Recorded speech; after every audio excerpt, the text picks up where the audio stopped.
monter au ciel tout ce que tu as.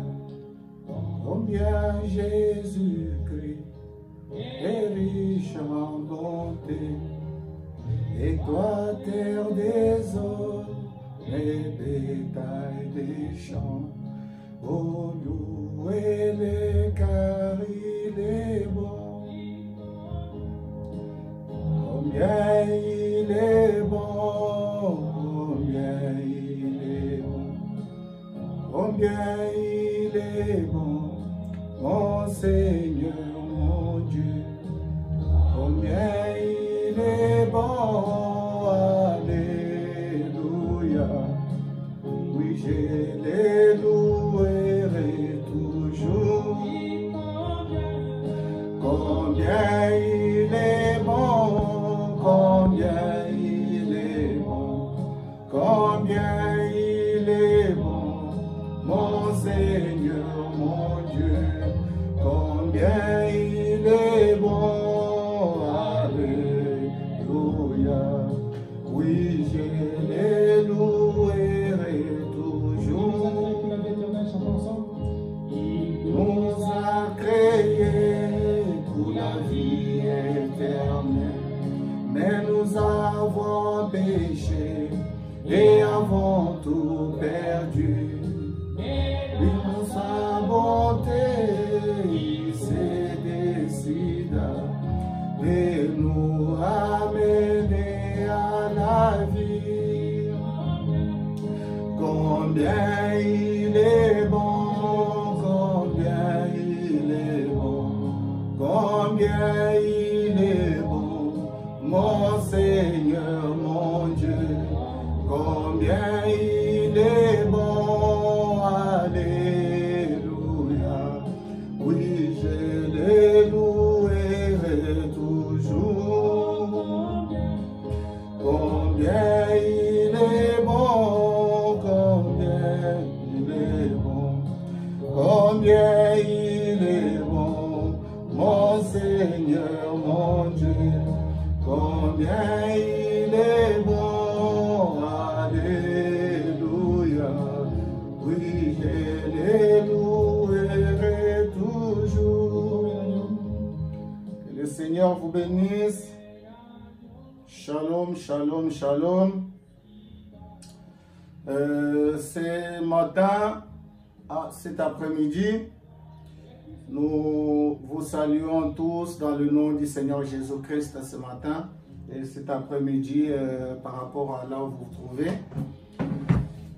Nous allons commencer un petit moment où nous parlerons du Seigneur. Donc là, nous allons commencer une petite série de prédications sur le ministère. Donc, nous allons parler des ministères. Et aujourd'hui, nous commençons notre premier titre que nous allons aborder ce matin.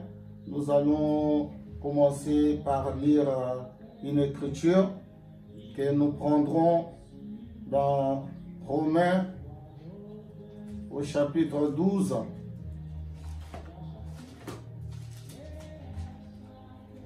Nous prendrons Romains au chapitre 12 et le verset 1 à 8. Nous lirons deux places dans la Bible. Donc. Alors, nous prenons Romains au chapitre 12, verset 1 à 8. La Bible nous dit: « Je vous exhorte donc, frères, par les compassions de Dieu, à offrir vos corps comme un sacrifice vivant, saint, agréable à Dieu, ce qui sera de votre part un culte raisonnable. Ne vous conformez pas au siècle présent, mais soyez transformés par le renouvellement de l'intelligence, afin que vous discerniez quelle est la volonté de Dieu, ce qui est bon, agréable et parfait. Par la grâce qui m'a été donnée, je dis à chacun de vous de n'avoir pas de lui-même une trop haute opinion, mais de revêtir des sentiments modestes selon la mesure de foi que Dieu a départi à chacun. Car comme nous avons plusieurs membres dans un seul corps, et que tous les membres n'ont pas la même fonction, ainsi, nous qui sommes plusieurs, nous formons un seul corps en Christ, et nous sommes tous membres les uns les autres. Amen. Nous prenons encore 1 Corinthiens au chapitre 12, du verset 4 à 7. 1 Corinthiens 12, 4 à 7. Il y a diversité de dons, mais le même esprit. Diversité de ministères, mais le même Seigneur. Diversité d'opérations, mais le même Dieu qui opère. Tous en tout. Or, à chacun la manifestation de l'esprit est donnée pour l'utilité commune. En effet, à l'un est donné par l'esprit une parole de sagesse, à l'autre, à un autre, une parole de connaissance selon le même esprit, à un autre, la foi par le même esprit, à un autre, les dons de guérison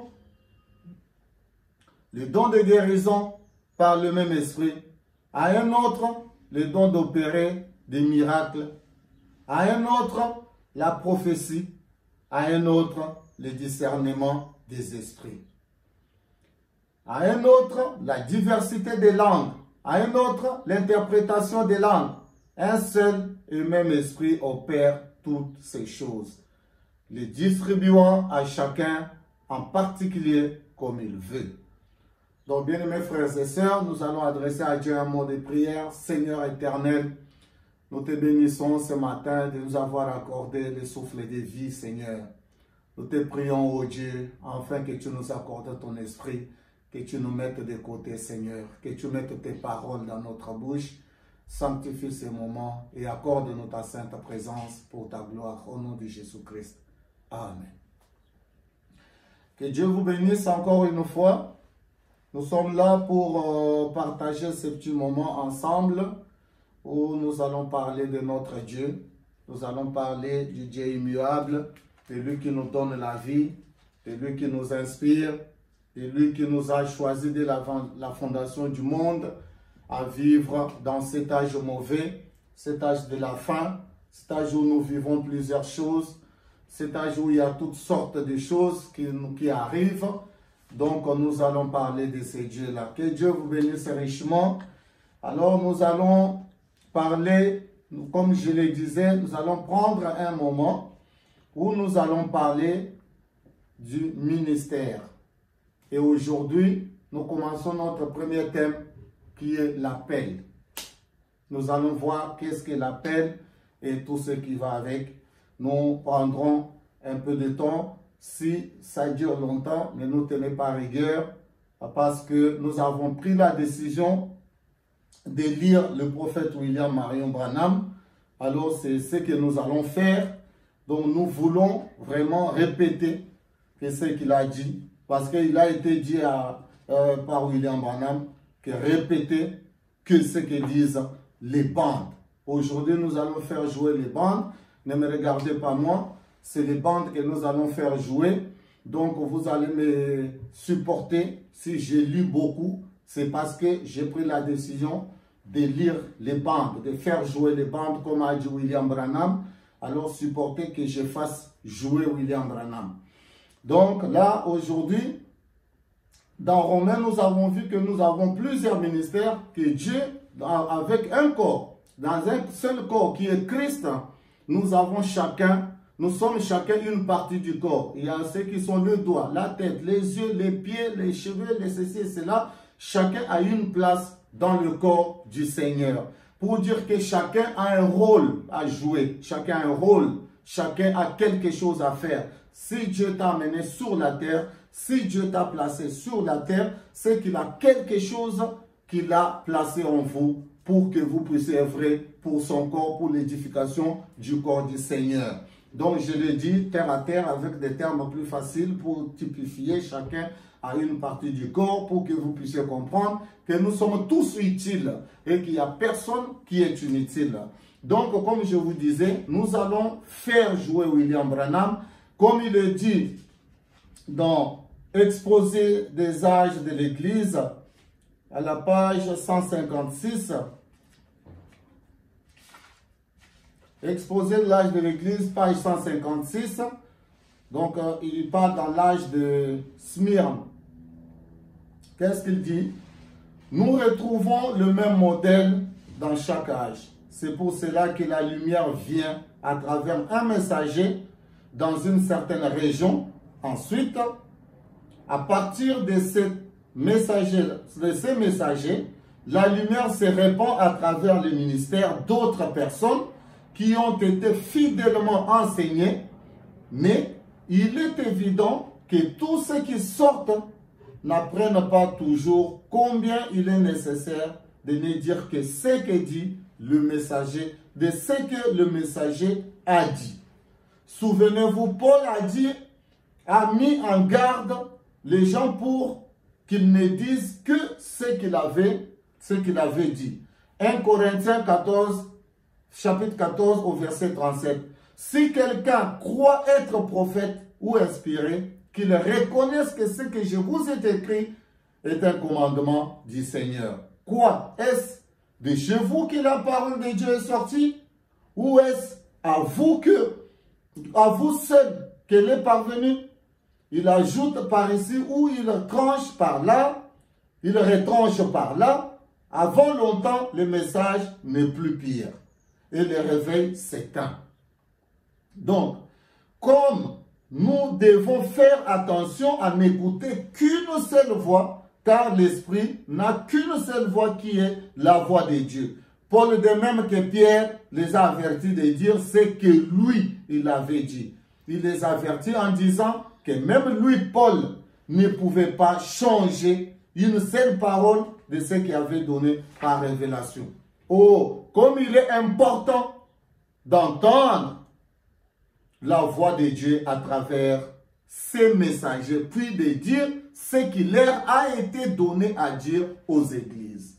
Donc, si vous voulez comprendre cette écriture, Frère Branham veut nous faire comprendre que même du temps de Paul, après qu'il ait apporté la parole, il a insisté que les gens qui venaient après lui, que les gens qui écouteraient son message, ou ceux qui amèneront ce message de loin, comme il écrivait des lettres aux églises, ainsi de suite, que ceux qui liraient ces lettres aux autres églises, dans tout à travers le monde là où il a envoyé, que ces gens ne puissent répéter que ce que lui, Paul, avait dit. Donc William Branham dit que répétez que ce que le messager qui a été envoyé dans votre contrée a dit. Vous devez le répéter et ne pas changer quelque chose. Donc nous prendrons encore une fois dans le message, dans l'âge de l'Église, dans l'exposé de cet âge de l'Église, l'âge de Pergame, Frère Branham dit la même chose.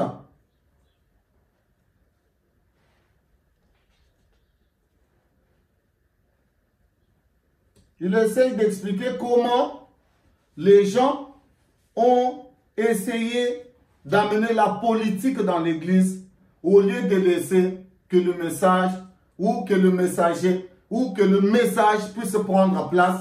Les gens, ils ont essayé d'organiser les choses avec l'esprit de la politique dans l'Église au lieu de laisser les choses aller comme il faut. Frère Branham le dit dans l'exposé de cet âge de l'Église, l'âge de l'Église de Pergame, à la page 197, il dit, vous vous rappelez que j'ai expliqué dans l'âge d'Éphèse que le mot nicolaïte vient des deux mots grecs nikao, qui veut dire soumettre, et lao, qui veut dire laïque. Nicolaïte veut dire soumettre les laïcs. Or, pourquoi est-ce qu'une chose si terrible? C'est terrible parce que Dieu n'a jamais mis son Église entre les mains des chefs élus qui agissent avec des arrière-pensées politiques. Il a confié son Église à des hommes établis par Dieu, remplis de l'Esprit, Vivons la parole qui conduise les gens en les nourrissant de la parole. Non pas des gens qui sont animés des mauvais esprits, qui sont animés de l'esprit politique, qui conduisent les églises aujourd'hui comme nous les voyons un peu partout à travers le monde, qui conduisent les églises avec les pensées politiques. Vous pensez, vous voyez quelqu'un agir, vous pensez qu'il vous aime, vous pensez que c'est la parole, il vous lit la parole, il vous lit les Écritures, mais dans sa tête, derrière sa tête, c'est d'autres pensées, c'est d'autres esprits, c'est tout un tas de choses, il cherche à dominer. Comme le prophète parle ici, il donne l'exemple des évêques. Si vous continuez la page dont je vous ai donnée dans l'âge de Pergame, vous comprendrez qu'il parle même des évêques qui cherchent à dominer, qui courent derrière le pouvoir, qui courent derrière la politique. Donc voilà, aujourd'hui, nous allons essayer de faire jouer William Branham. Nous allons essayer de parler de la parole du message du temps de la fin. Donc, comme nous l'avons annoncé tout au début, nous allons parler de l'appel. C'est quoi un appel? Un appel, c'est quoi? C'est quoi ces dons-là d'appel? Frère Branham dit dans le message, ne t'appuie pas sur ton intelligence. Prêché le 20 janvier 1965 au paragraphe 209. Qu'est-ce que Frère Branham dit?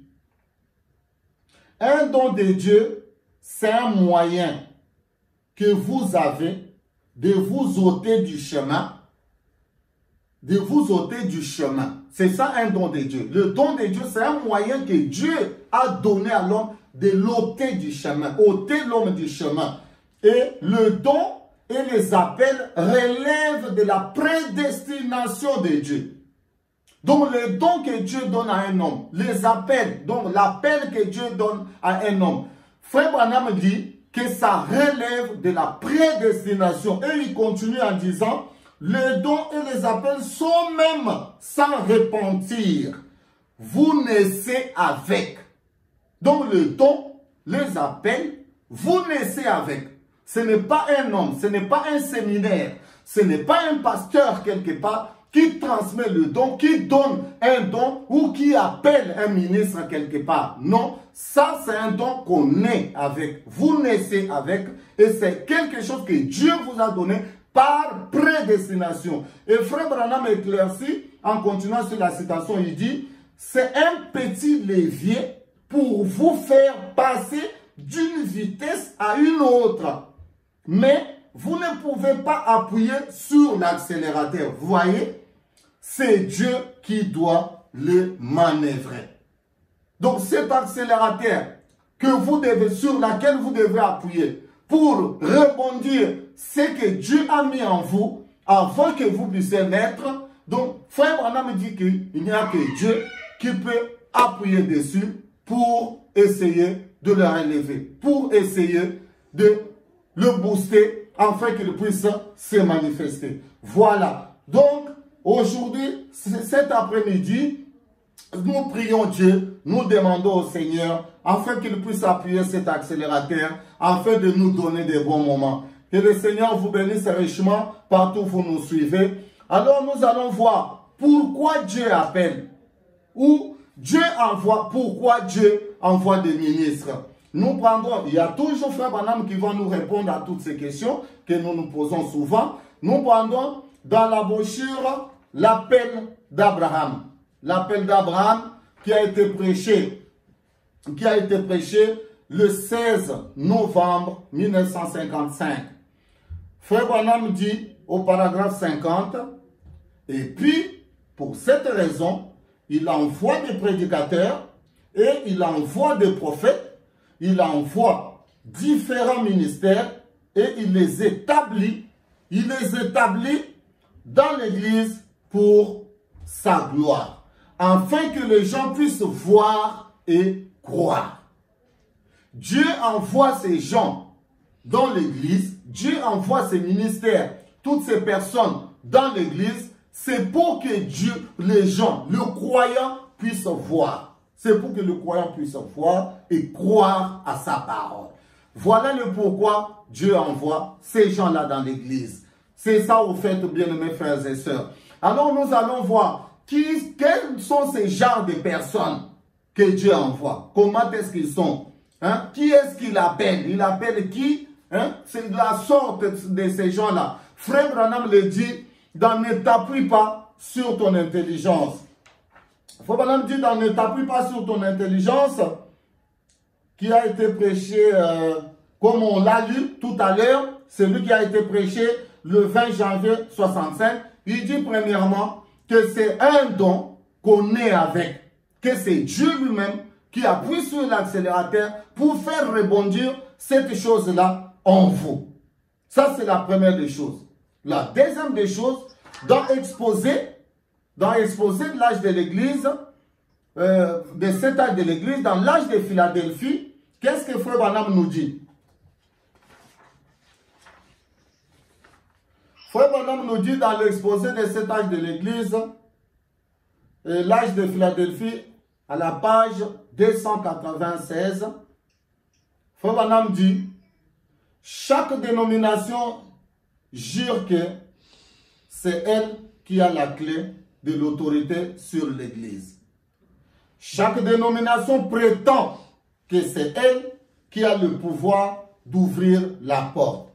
Mais tout cela est faux.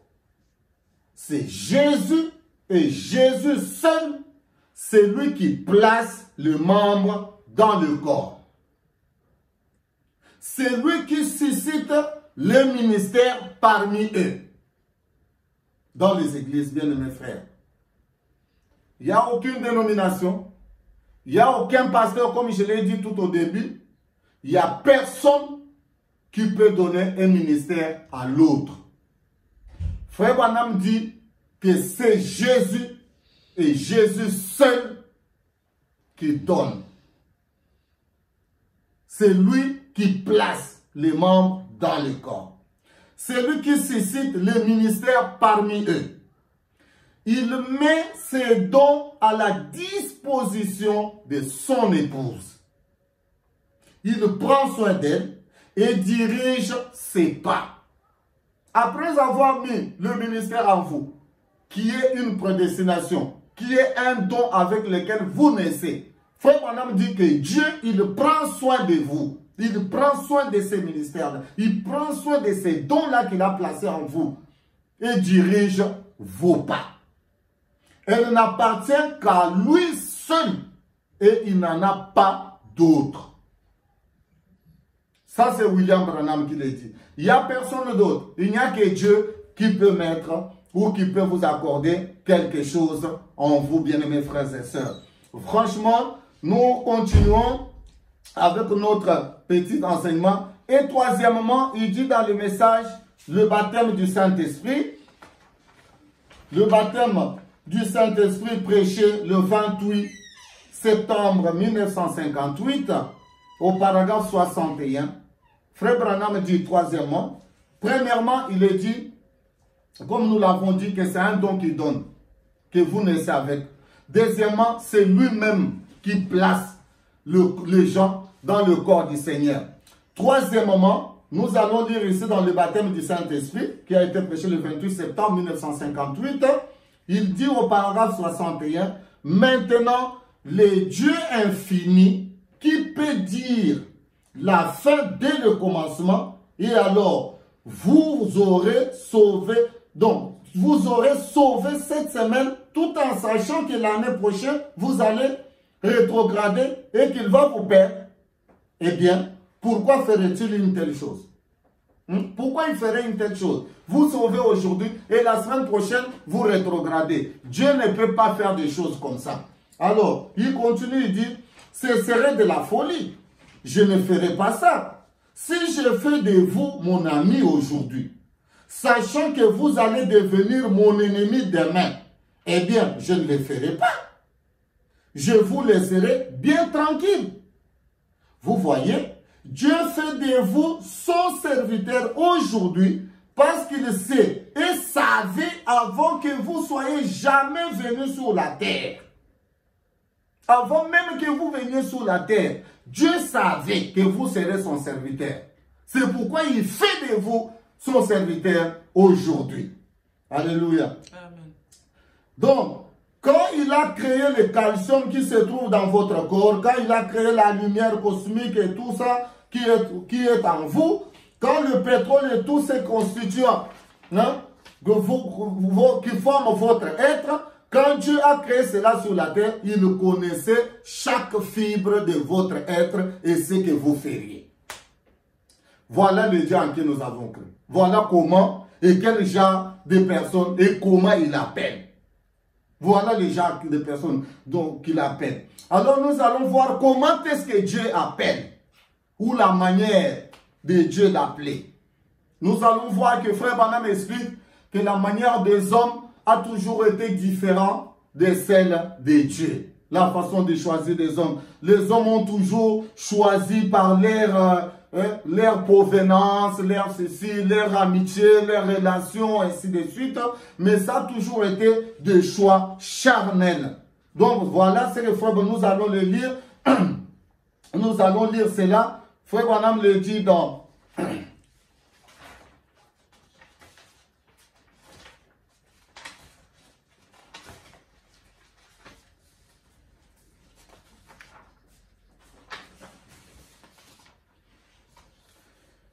Frère Branham le dit dans Hébreu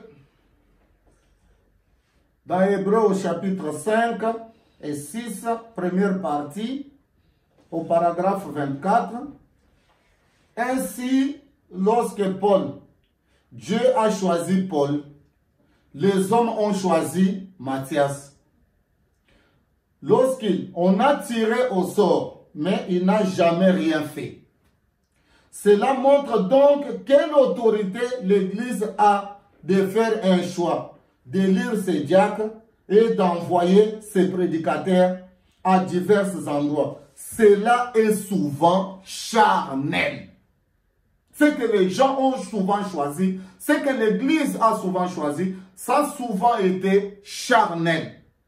Les hommes ont toujours choisi par leur camaraderie, par leurs relations, ainsi de suite. Mais ça a toujours été charnel. Au paragraphe 25, Frère Branham dit, laissez un homme aller où Dieu le conduit à aller.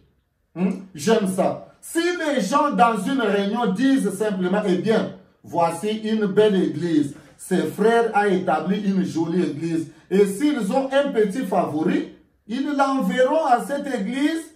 Ils ne se rendent pas compte qu'ils se tuent eux-mêmes. Voyez-vous, en premier lieu, si cet homme va là, il ne peut pas prendre la place du premier. Il ne peut pas prendre la place de celui qui est là. Amen. Donc, il ne peut pas prendre la place du premier. Lui, il ne peut pas prendre la place. Et alors, il ne faut qu'affaiblir l'Église en essayant de faire une faveur à un favori. Cela a toujours été ainsi. Ça a toujours été ainsi avec les hommes.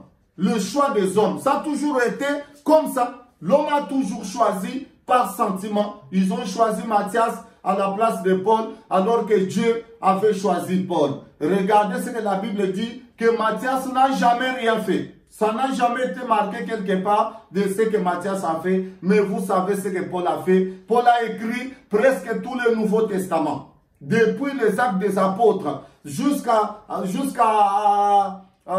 toutes les lettres qu'il a envoyées à toutes les églises, ça a toujours été le travail de Paul. Paul a fait un très très grand travail. Vous connaissez ainsi ce que Dieu a fait à travers Paul. Nous allons nous poser la question, quels sont ces genres de personnes que Dieu appelle? Dieu appelle quel genre de personnes? Nous allons voir cela. C'est quel genre de personnes que Dieu appelle? Nous lirons dans un homme appelé de Dieu.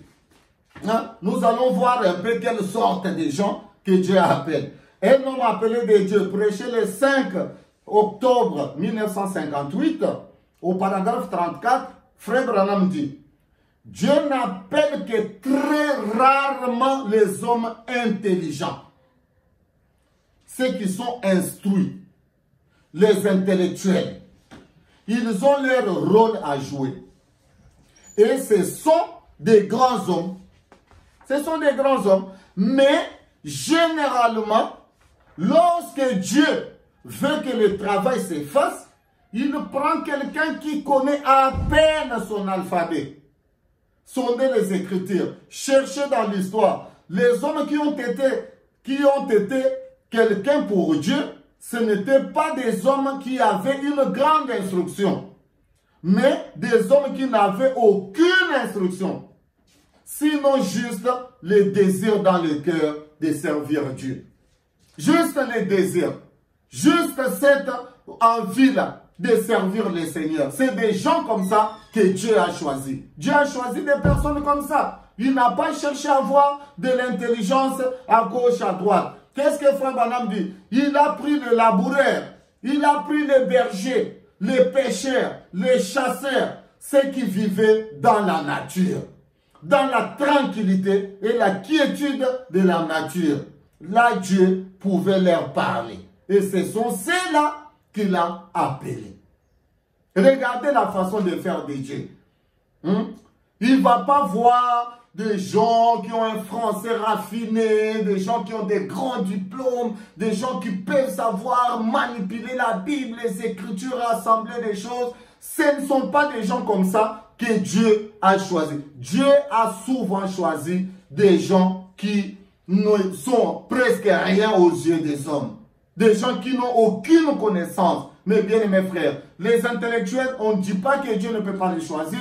Dieu peut les choisir, ils ont leur place. Mais ici, nous lisons William Branham qui nous dit, Dieu aime les gens de la nature. Les gens qui savent à peine écrire leur nom. Vous pouvez le voir à travers le monde, vous-même, parmi tous ces serviteurs que Dieu a choisis à travers le monde. Vous verrez un peu leur niveau d'études, vous verrez un peu leur façon de faire. Vous comprendrez que Dieu a toujours la même façon de choisir les gens. Au paragraphe 36, il dit, mais lorsque Dieu se prépare à faire quelque chose dans le domaine du surnaturel, en général, il va chercher un homme en qui il peut mettre sa confiance. Il loin cet homme, il l'envoie et celui-ci ne recule devant rien pour s'acquitter de sa tâche. Voilà le genre d'homme qu'il nous faut aujourd'hui. Pas des érudits aux manières raffinées, mais des hommes qui connaissent Dieu dans la puissance de la résurrection. Alléluia. C'est ce genre de personnes-là que Dieu choisit. Des gens qui connaissent Dieu dans la puissance de la résurrection. Des gens qui connaissent Dieu dans comment il peut faire des choses. Amen. Alors, il y a eu des questions qui ont été posées à Frère Branham au sujet de l'appel. Autorisez-moi à jouer la bande comme je vous l'ai dit tout à l'heure. Nous allons jouer la bande, c'est-à-dire que nous allons lire, Nous allons lire un peu William Branham. Donc, pour aller plus vite, nous allons lire William Branham dans question-réponse. Dans question-réponse du 12 janvier 1961. Nous prenons la question 107. Il a été posé à Frère Branham. Frère Branham, si ces questions sortent de la ligne, n'en tenez donc pas compte. Et je ne verrai rien de mal en cela. Car je saurais que ce n'était pas la main du Seigneur. Première question. Frère Branham, je vous ai entendu dire que je devais retourner dans le ministère. Et j'y ai pensé moi-même. Mais j'ai attendu un message précis de la part de sa part à ce sujet. Jusqu'à ce jour, cela n'est pas venu. Maintenant, puisque je sais que la fin est très proche, dois-je encore attendre que le Seigneur Jésus me parle, ou plutôt, lui plairait-il de vous dire ce qu'il faut me dire, puisque je sais que vous êtes son porte-parole pour ces jours. Alors, Frère Branham répond au paragraphe 27. Bien, maintenant, frère, j'ai écrit ma réponse à cela ici. Dieu a appelé ses frères. Il a un appel dans sa vie. Maintenant, il y a quelque chose d'important que nous pouvons prendre comme thème et y consacrer la prédication de toute la soirée. Voyez-vous, c'est 5 points. Un appel. Être sûr de son appel. Et de son élection. Voyez, nous n'avons pas à nous demander si nous avons été appelés. Nous n'avons pas à nous demander. Vous devez être appelés. Sinon, vous serez vaincus. Nous livrons un combat. Voyez-vous? Et si vous êtes vraiment sûr, frère, que votre appel vient de Dieu, que vous avez été appelé de Dieu pour faire un travail. Maintenant, il y a là un grand tour que l'ennemi peut vous jouer. Il peut vous faire penser que vous n'avez pas été appelé, alors que vous avez été appelé. Ensuite, il peut se retourner carrément et vous faire penser que vous n'avez pas été appelé, ou vous faire penser que vous avez été appelé, alors que vous ne l'avez pas été, et vice-versa. Dans un sens comme dans l'autre. Et vous devez donc veiller à cela. Ça, c'est le diable. C'est à vous et à vous seul, avec votre cœur en face de Dieu, de savoir, avez-vous été appelé? Nous allons le voir un peu plus loin, avant qu'on finisse. Avez-vous réellement été appelé? Au paragraphe 30, il dit, un appel de Dieu brûle dans son cœur. Il brûle dans son cœur. Au point que vous ne savez pas vous reposer nuit et jour à cause de cela. Vous ne pouvez tout simplement pas vous en débarrasser. Cela vous tourmente constamment. Cela vous tourmente constamment. L'appel de Dieu, quand vous l'avez dans votre cœur, il brûle. Et il n'y a rien qui peut vous arrêter, rien. Et au paragraphe 31, il dit, et si vous deviez prêcher, vous dites, bien, maintenant, un autre objectif. Je crois qu'avec le travail que j'ai, si j'étais un évangéliste ou un pasteur prospère, avec un bon salaire fixe, et avec une maison où j'aménagerais ainsi de suite, pour y vivre, alors je crois que ce serait une bonne chose. Que cela serait beaucoup plus facile et que ce que je fais maintenant. Je pense vraiment que c'est ça. Maintenant, voyez-vous, pour commencer, votre objectif n'est pas juste. Voyez-vous, ce n'est pas juste. Vous voyez, dans ce cas-là, vous êtes dans l'erreur. Là-dessus.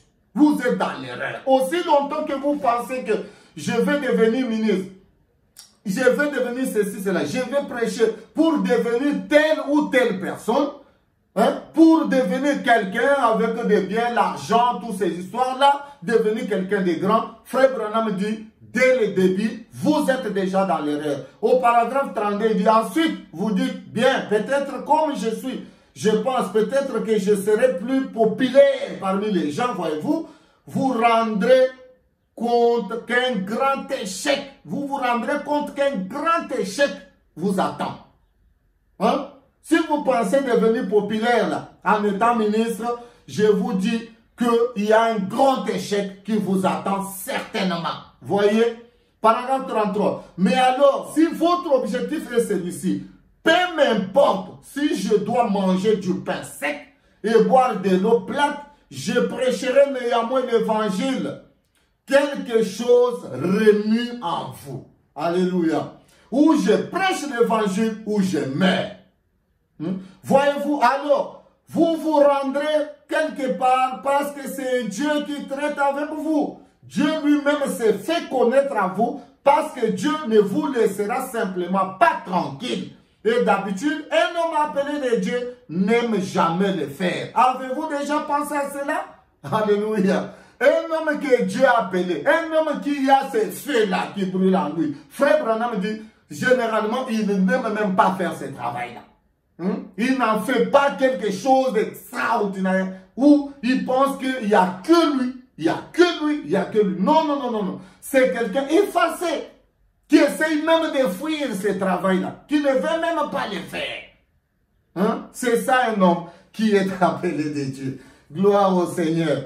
Donc au paragraphe 37, Frère Branham dit, hein, s'il brûle de les faire, vous savez, premièrement, il se montre prétentieux. Hein? Si vous brûlez de faire le travail du Seigneur, sachez que vous vous montrez prétentieux. Ça, je lis William Branham dans question-réponse du 12 janvier. Hein? Au paragraphe 37. Hein? Il dit, vous montrez prétentieux. Il dira par exemple, oh Dieu, donne-moi la puissance pour déplacer des montagnes. Je t'assure que je ferai quelque chose pour toi si tu me permets de déplacer des montagnes. Non, il ne le fera pas. Dieu ne le fera pas. Vous n'aurez pas cette puissance-là. Vous ne déplacerez aucune montagne. Ça, c'est ce qu'a dit William Branham.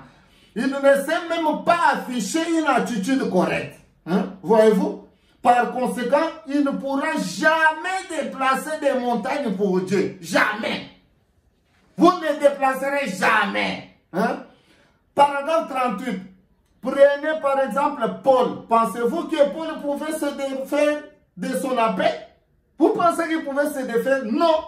Oh frère, il ne pouvait pas. Cela le tourmentait jour et nuit au point qu'il quitta son église. Il quitta tout. Il s'est rendu, je crois que c'était en Asie, n'est-ce pas? Il y resta 3 ans. 3 ans à étudier les Écritures pour savoir si cela était correct ou pas. Voyez-vous? Pour savoir si Dieu l'avait réellement appelé. Paul, après avoir rencontré, après avoir entendu parler du Seigneur, après avoir rencontré la colonne de feu, Paul s'est rendu en Asie. Paul est resté 3 ans dans le désert, en train de chercher la face du Seigneur. En train de chercher à savoir si réellement Dieu l'a appelé. Et pourtant, il a entendu la voix de Dieu. Avez-vous pris le temps de chercher la face du Seigneur? De savoir si votre appel vient de Dieu?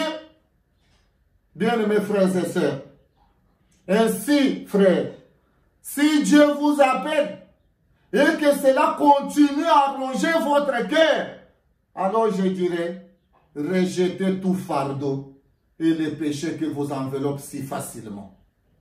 Voyez-vous? Mais si cela ne vous ronge pas, alors je n'y penserai pas tellement à ce moment-là. Laissez simplement cela se manifester. Mais il a dit, ses frères a dit. La deuxième question, frère Branham, pensez-vous que Dieu parlera ou me parlera pour le lui dire? Paragraphe 40. Je crois que Dieu lui parlera directement. Parce que vous savez, Dieu, nous ne sommes pas si importants excepté s'il nous parle. Ça, c'est William Branham. Alléluia. Donc, nous prendrons la deuxième question. Qu'est-ce que la question dit? Maintenant, si notre précieux Seigneur me laissait faire une petite chose pour lui, devrais-je retourner dans la communauté où j'ai exercé mon ministère étant partiellement dans le rêve? Ça, nous laissons cette question-là de côté. Nous la traiterons avec notre prochain sujet. Alors, nous allons voir une autre petite chose. Est-ce que toute personne que Dieu appelle est-il obligé de prêcher? Si Dieu t'appelle, es-tu obligé de prêcher? William Branham dit non. Toute personne est-il obligé de prêcher? Alors nous prenons dans question-réponse numéro 3, qui a été prêché le 30 août 1964. Nous prenons la question 349. On pose la question à William Branham. Maintenant, frère Branham, est-ce vrai que personne à part vous ne devrait prêcher? Nous avons vu. Nous avons vu ordonner des hommes. Nous ne croyons pas que vous le feriez s'ils ne devraient pas prêcher. Nous prenons le paragraphe 203. Frère Branham dit, miséricorde, frère et sœurs. Qui que ce soit qui vous a raconté que personne ne doit prêcher sauf moi. je serai certainement un pauvre homme devant Dieu avec tout cela. Non. Tout homme qui sent un appel de Dieu dans sa vie. Hein? On lit William Branham. Hein? Tout homme qui sent un appel de Dieu dans sa vie, qu'il entre dans le ministère et se mette à prêcher, nous avons besoin de lui. Amen. Amen. Ça c'est William Branham. Il dit tout homme qui sent un ministère en lui, hein, qui sent un appel de Dieu en lui, qu'il entre dans le ministère et se mette à prêcher, nous avons besoin de lui. A dit William Branham. Amen. Amen. Paragraphe 204. Il y a partout dans le monde des hommes de Dieu qui sont loin pour prêcher l'évangile. Voyez-vous, je suis simplement un petit galet sur la plage parmi beaucoup de grosses pierres. Quelle humilité, William Branham. Quelle humilité. Voyez-vous ainsi, il y en a beaucoup qui sont plus appréciables, plus dignes, plus aptes en toutes choses que moi pour prêcher. Je suis simplement une humble petite personne placée ici. Je suis un grain de blé dans tout un grenier. Voyez-vous? Ainsi, c'est simplement un... Vous comprenez ce que je veux dire? Tout homme qui est appelé de Dieu doit prêcher l'évangile. Paragraphe 205. Voilà William Branham. Paragraphe 205. Tout homme qui est appelé de Dieu doit, c'est une obligation, doit prêcher l'évangile. Ça, c'est William Branham. Amen. Amen. Mais quand vous prêchez l'évangile, quand vous avez l'appel de Dieu en vous, et que vous voulez prêcher l'évangile, nous vous conseillons une chose, bien aimés frères et sœurs. N'essayez pas d'imiter un ministère. Pourquoi? Parce que vous avez grandi sous ces ministères-là et vous essayez d'imiter cette personne-là.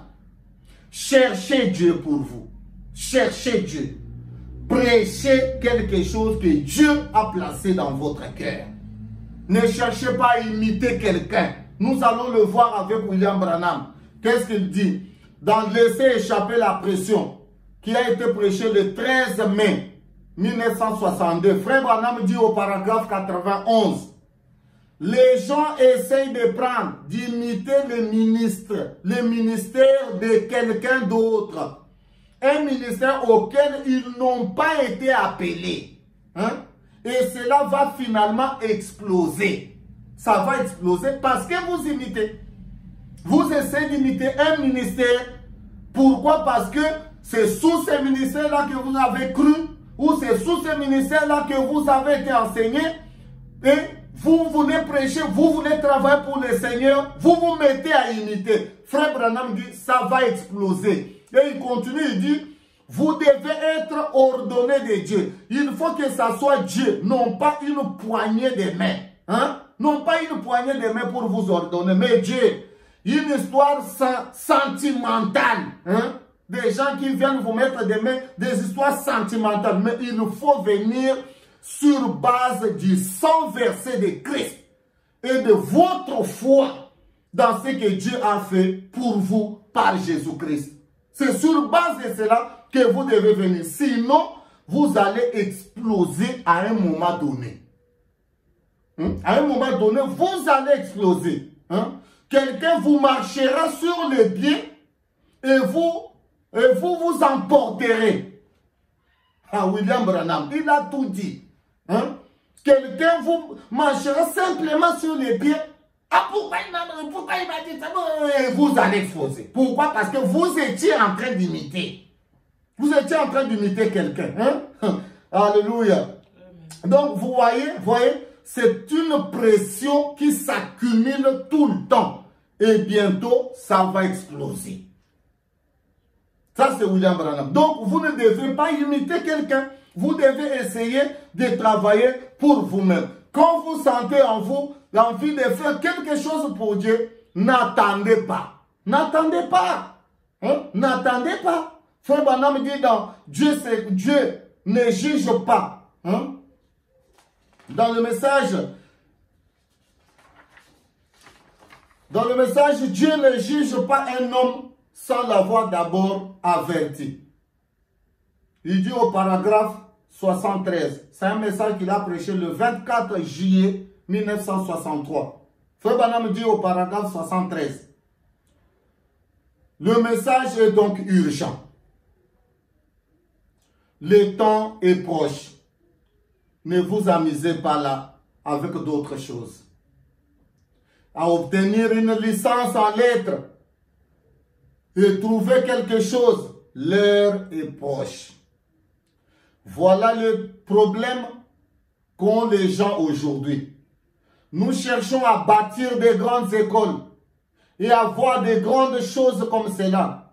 Alors que la miséricorde, oh là là, si nous prêchons la venue du Seigneur, qu'avons-nous donc à faire des écoles? Il nous faut la repentance envers Dieu. Vous voyez?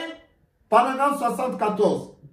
C'est comme l'a dit Hudson Taylor à ces jeunes missionnaires, il a dit, ou plutôt à un jeune chinois est venu vers lui, il a dit, Monsieur Taylor, a-t-il dit, le Seigneur Jésus m'a rempli de son esprit. Il a dit, je suis très heureux, il a dit, dois-je maintenant consacrer 10 ans pour obtenir mes diplômes et autres? Paragraphe 75. Taylor a dit, fiston, n'attends pas de diplôme. Si la chandelle est allumée, va en parler. Si vous sentez dans votre cœur quelque chose pour servir le Seigneur, William Branham dit, n'attendez pas, va en parler. N'attendez pas le diplôme. Non. Tu seras à moitié consumé avant de décrocher ton diplôme.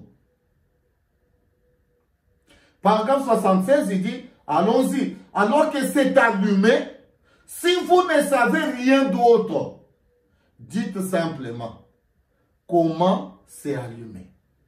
Si vous n'avez rien à dire, si vous n'avez aucune connaissance, William Branham, il nous dit ici, va, dis aux gens simplement comment la chandelle, comment le feu de Dieu s'est allumé dans votre cœur. Dites simplement comment c'est allumé. Ne cherchez pas à prendre la place de quelqu'un d'autre ou la place de quelque chose d'autre. Quand vous en êtes sûr, dites simplement ce que vous savez être la vérité.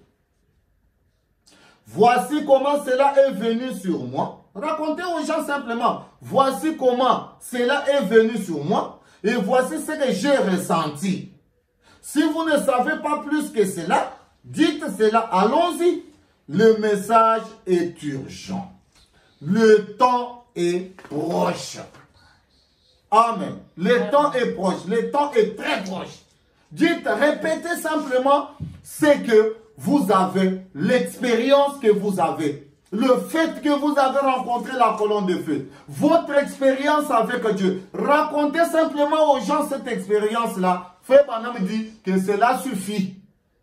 Mais ne laissez pas la chandelle qui est allumée en vous s'éteindre. Allez-y, partagez avec les autres. Mais malgré ce que vous ressentez, votre désir de faire quelque chose pour le Seigneur, Frère Branham dit, personne, alors personne ne peut le faire avant de faire l'expérience de Moïse. Vous devez d'abord rencontrer le Seigneur. Vous devez être dans la volonté du Seigneur. Vous devez faire l'expérience de Moïse, rencontrer Dieu. Car même Paul, malgré qu'il a été au pied de Gamaliel, les grands docteurs de la loi, il lui a fallu la colonne de feu. Il lui a fallu le désert. Il lui a fallu un temps pour chercher à savoir, avoir la certitude qu'il avait l'appel de Dieu. Amen.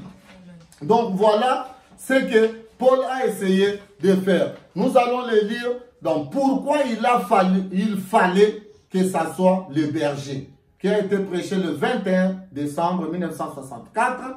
Au paragraphe 184, Frère Branham dit, personne n'a le droit de monter à la chaire sacrée pour prêcher la parole avant d'avoir, comme Moïse, rencontré Dieu lui-même sur base telle qu'aucun théologien ne peut l'en dissuader.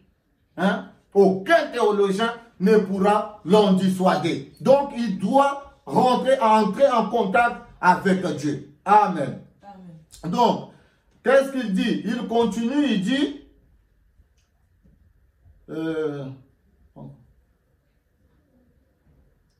Moïse était là, peu importe ce que le messager d'Israël disait. Oh, c'est du non-sens.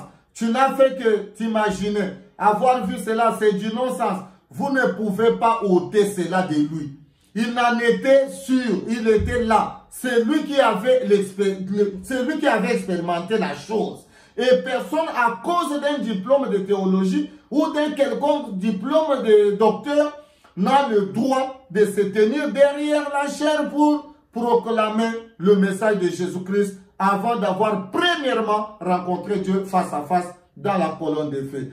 Il n'a pas le droit de se dire messager. En effet, tous les théologiens du monde ne pourraient vous en dissuader. Il a expérimenté cela. Vous étiez là. Vous savez ce que c'est.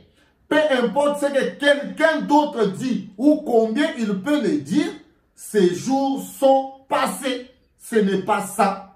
Vous avez expérimenté la chose et elle est conforme à la parole. La chose est conforme à la parole. Donc voilà, ça c'est ce que la parole de Dieu nous dit.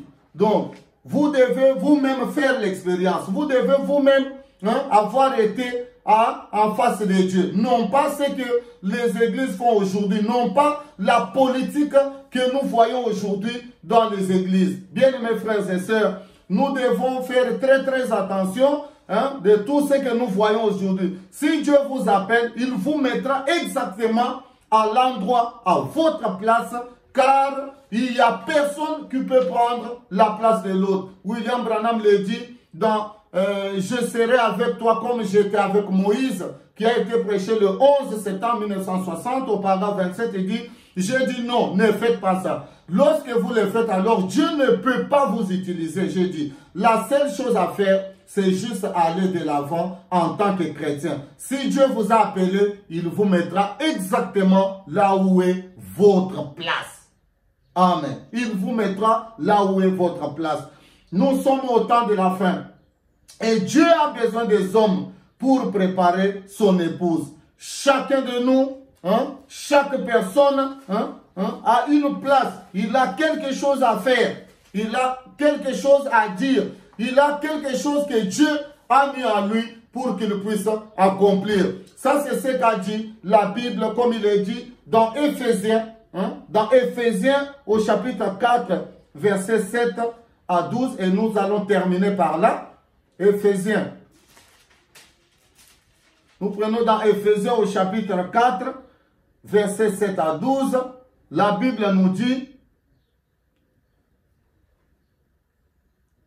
versets 7 à 12, qu'est-ce que la Bible nous dit? Mais à chacun de nous, la grâce a été donnée, selon la mesure du don de Christ. C'est pourquoi il est dit, étant monté en haut, il a amené des captifs et il a fait des dons aux hommes. Or, que signifie il est monté, sinon qu'il est aussi descendu dans les régions inférieures de la terre. Celui qui est descendu, c'est le même qui est monté au-dessus de tous les cieux, afin de remplir toutes choses, et qu'il a donné les uns comme apôtres, les autres comme prophètes, les autres comme évangélistes, les autres comme pasteurs et docteurs, pour le perfectionnement des saints en vue de l'œuvre du ministère et de l'édification du corps de Christ, jusqu'à ce que nous soyons tous parvenus à l'unité de la foi et de la connaissance du Fils de Dieu, à l'état d'homme fait, à la mesure de la stature de l'homme, à la stature parfaite de Christ. Donc voilà, c'est ça notre travail. Chacun de nous a un travail à faire, bien-aimés frères et sœurs. Nous croyons que Dieu prendra soin de nous. Nous croyons que Dieu nous aidera. Toi qui sens quelque chose, toi qui as quelque chose en toi, toi qui veux servir le Seigneur, sache que Dieu est avec toi. Dieu ne t'abandonne pas. Va de l'avant. William Branham dit, je préférerais qu'on me voie comme un raté qu'un paresseux qui n'a pas osé faire quelque chose pour le Seigneur. Amen. Donc même dans Galates 1, au verset 10, la Bible nous dit, ne faites pas ça pour plaire à quelqu'un. La Bible nous dit, et maintenant, est-ce la faveur des hommes que je désire ou celle de Dieu? Est-ce que je cherche à plaire aux hommes? Si je plaisais aux hommes, si je plaisais aux hommes, je ne serais pas serviteur de Christ. Si Paul cherchait à plaire aux hommes, il ne serait même pas serviteur de Christ. Parce qu'il était déjà considéré comme un persécuteur et tout ce qui va avec. Mais il n'a pas cherché à plaire aux hommes. Il a reçu l'appel du Seigneur. Il s'est avancé et il est allé de l'avant. Bien-aimés frères et sœurs, que le Seigneur vous bénisse richement. C'était là notre première partie dans ces quelques choses que nous voulons faire sur le ministère. Donc vous avez compris, nous avons parlé de l'appel. Que Dieu vous bénisse et la fois prochaine, nous parlerons de la deuxième partie. Que Dieu vous bénisse richement et à la prochaine. Un grand shalom. Bye bye.